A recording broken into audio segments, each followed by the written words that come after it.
So what is a mentor? What is that? Like, what does that mean? What do you think it means? Practically. That's what a mentor is. They turn everything around on you. Mentors ask questions and stump you. No. It's not necessarily finding the right mentor, but are you somebody that can be mentored? Real talk about real life. Spiritual maturity. Faith. Leadership. Growth. Welcome to Life Beyond Sunday podcast. All right. How are you? Good. Good? Everyone feel good? We're back in the, what's this name of this podcast? Life Beyond Life Sunday. Beyond I'm glad Sunday. to see your commitment and your... We have a high level of commitment to this podcast. I'm noticing. Hey, at least you guys are showing up. We did show up. I think that's half my battle. So I think people are loving it. they are enjoying it so much. The three people that are listening to this right now, we appreciate your faithfulness. Jonathan Muktafi, he listens to it. Shout out Jonathan. My husband, my mom. I'm sure Karen listens to this. How does Karen not? Karen doesn't even knows how to know listen that to a podcast podcast. exists. I will download it onto Karen's her phone. TJ's We'll get mom. Shayla's mom on board, and then it'll be like There'll a be party like of six six of us. people, and we're still. Okay. All right. Okay. So we've talked recently or in the past couple episodes about some of the challenges you guys faced as pastors and like your story and how you got here. And a lot of that was surrounding yourselves with, the right people. Yeah. And mentorship, even though we didn't necessarily mention those words, they seem to be like a big part of your life. And I thought it'd be interesting to tackle that topic today a little bit because it's something that either people don't know what it looks like practically, or or people don't have it. I mean, a lot of people do, but it's just, so let's start with, if you could choose a biblical character to be your mentor, who would it be? Do not say Jesus. That's like not a choice. So who else would it be? Shayla, who would yours be? Mine is probably an answer you might not expect. Daniel. Oh, I would have. You would have expected that? No. Yeah, go ahead. Sorry, I'm supposed to be like, No, I'd like to know your But thought. why? I think you would have expected that. Yeah? I would have expected Why? that. Because I think you're big on like consistency and like discipline, and he would just show up every day at the same time. Yep. And there's several verses in the book of Daniel that talks about people seeing him and seeing that he basically had the presence of God with him because of his consistencies, and that was noticeable to people that he was around. So that's who I would choose. You? Yeah, I would choose Moses. I think Moses. He didn't make it in the promised land. No, but he got to meet with God face to face. That's true. On multiple occasions. Yeah. And I think anybody that has an encounter with God in that form and fashion is changed and transformed forever. Yeah. And there's a couple things I think are interesting about Moses. First of all, he tried to jump it. Like, he knew he had a call. He tried to jump into it early and it didn't work. At 40 years old. Then at 80 years old, he has a burning bush experience, which means, you're never too old for God to use you. And then for 40 years, he leads the children of Israel and he gets to encounter God. And it's obvious that he's an incredible leader. He's an incredible motivator. He hears the voice of God. He follows the voice of God. Well, he surrounded himself with the right people. Surrounded himself with the right people. He opened himself up to mentorship. Yeah, I mean, with his Jethro. father-in-law. I mean, you want to talk about a difficult person to have as your mentor, as your father-in-law. Yeah, that's a tough one. And Let yet me tell he you took about the things you're not doing Not right. only did he get mentorship, but he mentored the next generation. It wasn't just he received it; he actually then gave it. Yeah. Which I think is a pretty cool thing. Yeah. So what is a mentor? What is that? Like, what does that mean? What do you think it means? Practically. That's what a mentor is. They turn everything around on you. Mentors ask questions and stump you. No. I think that there's, a lot of people think about a mentor and they think about, this one person that's going to have all the answers to my life. I think that there's different people for different seasons that add value to your life. That's what a mentor does. They They guide, they correct, they hold you accountable, they love you, they build you up, and at times they tear you down. And those are all necessary things, I think, to a healthy mentor-mentee relationship. And how do you like seek out a mentor? So like, how do you find one? Like, how do you find a good one, right? And how do you find one? Do you pay a life coach? I actually think, first of all, it's not necessarily finding the right mentor, but are you somebody that can be mentored? Because there's a lot of people that, okay, I want you to tell me what to do or, whatever, but they aren't willing to make the changes or implement what is there. So I think it's first, like, am I in a place where I'm willing to be mentored? Am I willing to be taught and coached? Am I willing to adjust and make adjustments in my life? And then I think there's a lot of different things that can mentor you. I've been mentored through books and through, group sessions, or, I think there's a lot of different things. But first and foremost, am I willing to allow somebody to speak into these places of my life and then change? There's an old saying, when the student is ready, the teacher will appear. Yeah. Yep. And most of the time people are, I want a mentor, but the student's not ready. Yep. That's good. So. And am I correct to assume that you mentor people or you have mentored people before? Yeah. Yeah. Okay. So what does that look like practically for you guys when you're mentoring somebody? So let's say that person finds themselves ready. You notice that the student is ready. Is it a relationship that's already there? Do they come up to you and write a letter like, "Dear TJ and Shayla, I would like to be mentored by you"? Is it like a curriculum? What does that look like practically speaking? No, I think, this is where I think people get it wrong. A lot of people think that a mentor is going to pursue you. Right. If you want to be mentored, you've got to pursue the mentor. I always liken it to, I call it fathering and being a father and son. That's how I liken it. And you've got to pursue your father. Like, I think about my relationship with my pastor, Randy. Like, my relationship, I pursue him. If they have something I need, I have to pursue.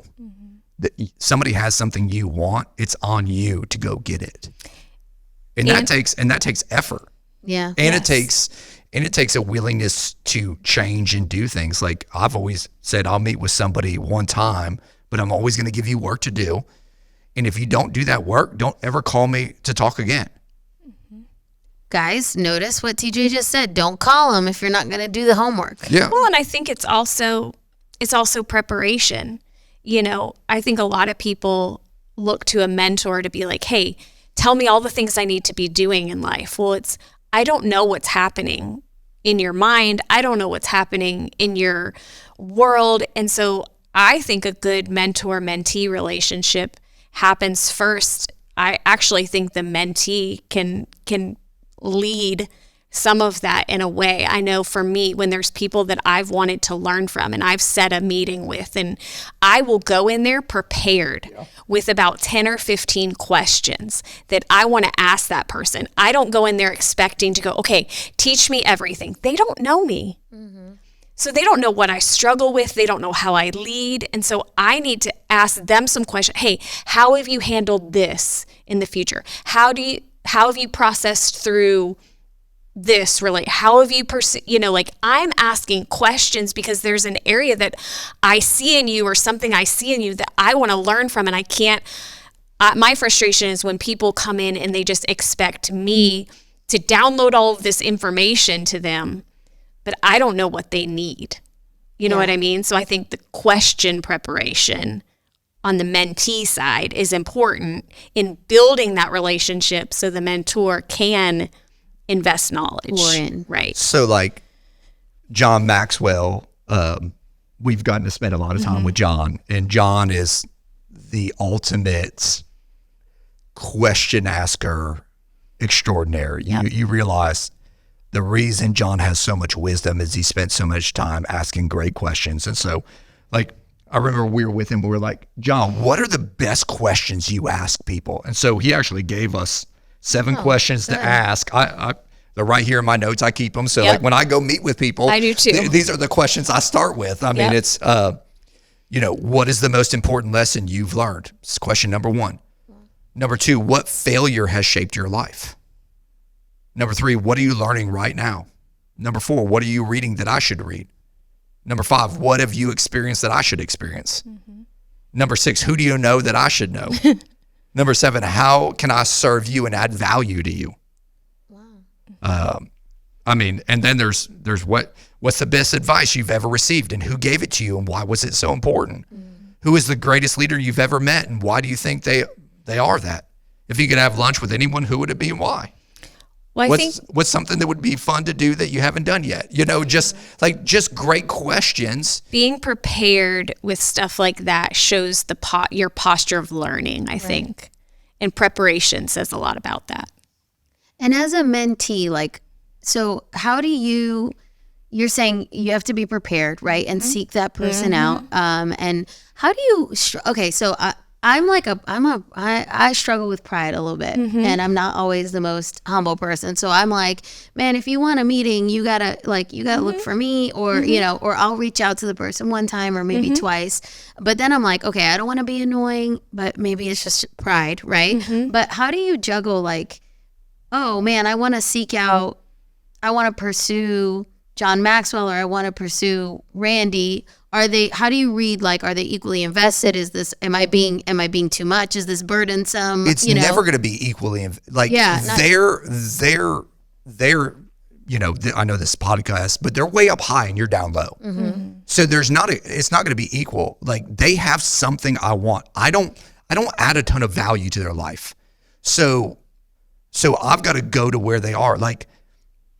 If I went to Dominican Republic on a trip so I could hang out with John, I knew if I go and I go on this trip, I'm going to get a lot of one-on-one time with John. You know what? Every morning I was up before everybody else. I was sitting at breakfast.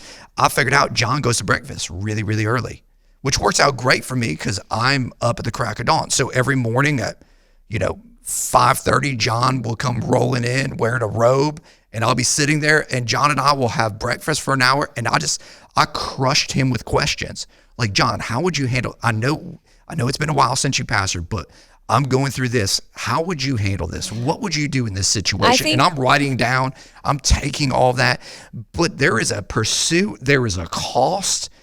A guy that I'll never forget this, a guy named Dino Rizzo, pastored a great church called Healing Place Church.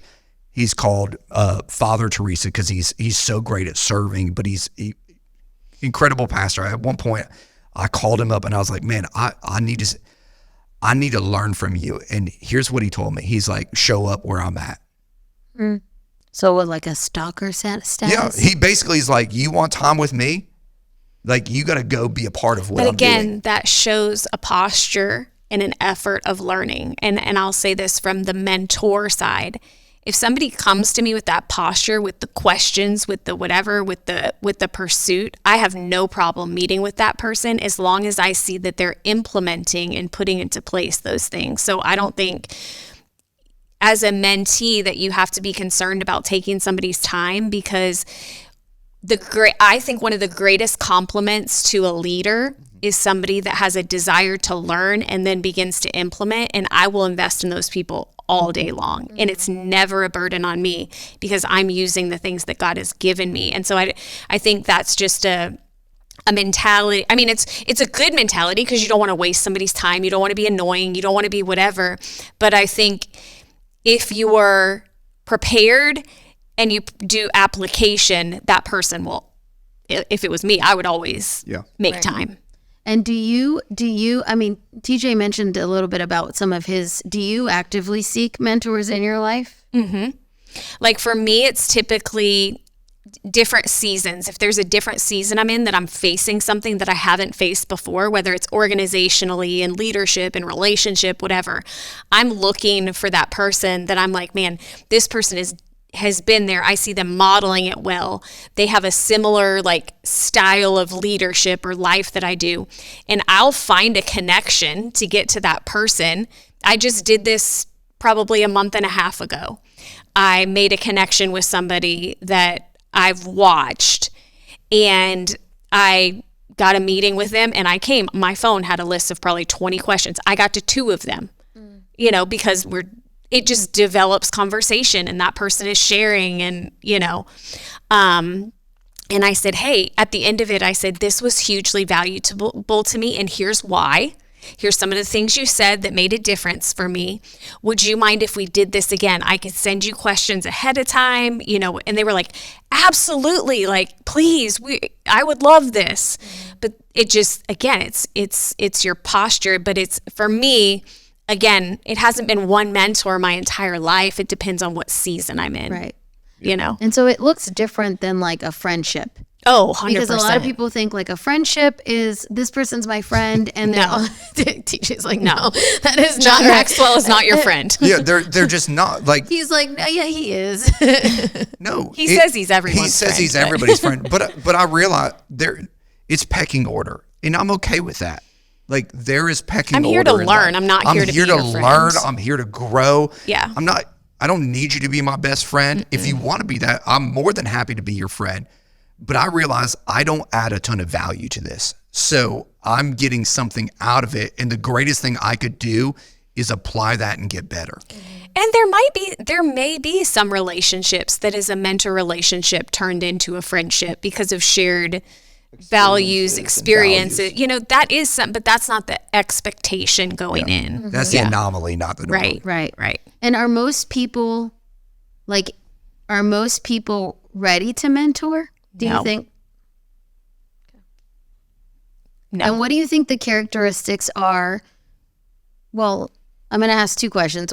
What do you look for what should you be looking for? So in business, for example, maybe that relationship looks like, oh man, this person has led something that, I'll give an example. This podcast, you gave me somebody's phone number who deals with this stuff and has a business. So I, scheduled a 30-minute phone call. I had a list of questions. It was like very fast because I had 30 minutes, but I was able to ask him a ton of questions and he answered me. And that was him in a way, maybe not mentoring, but giving advice, because that was like a one-time thing.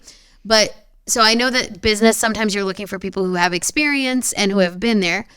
Spiritually speaking, or just as in life in general, if you're looking for somebody to be that accountability, what does that look like? For me at this point, I think in my life and my leadership, I'm looking for people, this is going to sound like I'm looking for people that are hustling already. Like you're doing something. I see you active in a lot of areas of our church life or your faith life or your business life. Like you are actively working to be successful in those areas of your life, because I can look and go, you're already doing everything that you can to make yourself better or to better the people around you. It's what I'm not looking for is the person that's sitting on the sidelines doing nothing. And I want your time because I want to grow. Well, do the things that are already in front of you. That are available to you. And then let's talk. Right. Right. I don't know if you have anything to add to that. No, I'm honestly, I'm not looking to mentor anybody. Like I'm not going, oh, who can I mentor? Like I'm just being honest. I think that would be what I would say is somebody that I would be willing to, sit down and take the time. Those are the kind of the prerequisites. No, exactly. Yeah, and I think I asked that question wrong. I also meant it was a good answer, but I meant what? Yeah, I'm not pursuing anybody to do. What are you looking for when you choose that person for your spiritual life? Not for you to mentor that person, but as your mentor. So me, Kelly, I'm coming to you and I say, Shayla, man, I want somebody to mentor me spiritually and in my life, and I need some type of I know That's why I'm saying not in is business. what's, I just ask myself, is what's being modeled in their life what I desire? What I want. Is the fruit of their life Right. the fruit that I want in my Right. life? Is The fruit of their ministry, do the I wanna- fruit of their relationship, the fruit would of... I want that emulated in me? Yeah. And if the answer is yes. Yes. If the answer is yes, then you go, man, Yep. that's somebody I want to pursue. You just got to understand that the reality of a mentor relationship is, the word accountability is an interesting word because people think, well, they're going to call me to check on me. No. Like you want to, You make yourself accountable. You make yourself accountable. So you're struggling. You call them and go, hey, I'm struggling. Not the other way around, and so many people are thinking like, oh, it's like they're going to be a glorified parent to you. And that's just not what it is. Yeah. Like, It's like, I need to get up at 5 The a.m. best- Will you make sure that I'm up? No. Set No. your alarm and get up. the best mentors don't have time for you. Right. So you got to do something to get their time attention. Right. Because here's what I know. Every person that invests in my life heavily, like their life is crazy busy. So what am I going to do to stand out to make them give up their time and I'm worth it? And so like, I better stand out. Right. I better be willing to pay some prices. So there's not like a mentor 101 curriculum. You just figure out like what that person needs and they come with questions and they I'll tell you the best way to get somebody's attention, show up with a gift. I'm no one's mentor, but I'll take a gift for No. time. I learned In Proverbs. it says a gift will put you before kings. You want to get in front of some people? A gift Bring a will gift. make a way. Jen right there, who's sitting here, like she shows up all the time with gifts. Girl, I ain't got no gift. So she, but it's true. Like I go to see a pastor that I show up with a gift.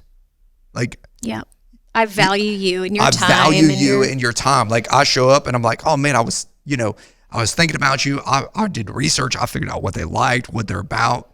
Like John Maxwell, I showed up with a gift. I know he loves pens. I found a pen that I knew he would go crazy over. I searched it down. I brought it to, like, he almost started crying. Like every time I see him, he's like, hey. It's intentionality. It's intention. He's like, that pen sits right next to where I write. Like he tells every time I see him, he'll talk to me about that pen. All of a sudden I became memorable in his mind. Yeah. Every time I show up to see my pastor, I always show up with a gift. So guys, if you want to talk to TJ and Oh my Shayla, gosh, show that's up with not a what gift. he's That's not what I'm saying. I'm totally kidding. I'm just saying, I'm saying that It's like, just, it's, there's an honor that's with yeah. it. Yes. And it's, man, I'm thinking about you. I value you. There's so many things There's that an it investment. says that like, this is costing me something. Yeah. It just, Yeah. it's a big deal. You have any like wrap up questions? I think, Well, after you asked it like that, and my stomach just went, did the mic pick that up? 'Cause it was pretty loud. I was like, oh my gosh, is that okay? No, I guess I think it was a good conversation. I appreciate you guys. I know that you guys, this is big aspect in your life, and there's a lot of people that are like, I don't even know what this looks like. Yeah. Right? So I think that helps bring some clarity. Yeah. And maybe we'll dive in more in the future. no, it's Yeah, a great I've- conversation. I have like I a enjoyed whole it. teaching on this that I used to do when we had interns. I would talk about this. Yeah. I know. I think it was really good. Like the gift thing, never would have thought of.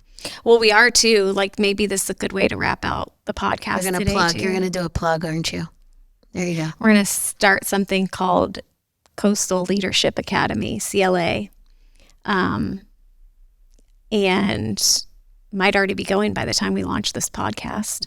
But or by the time this episode airs. That was, you know I what was I going to mean? say, that was No, like a like little. not. But it's a great place to start on the spiritual leadership, all those disciplines to get mentorship in a group, Right. where you're learning and being poured into in different kind of ways, a good starting point. And where can we find more details on that? You guys will be announcing it in Sunday service. All right.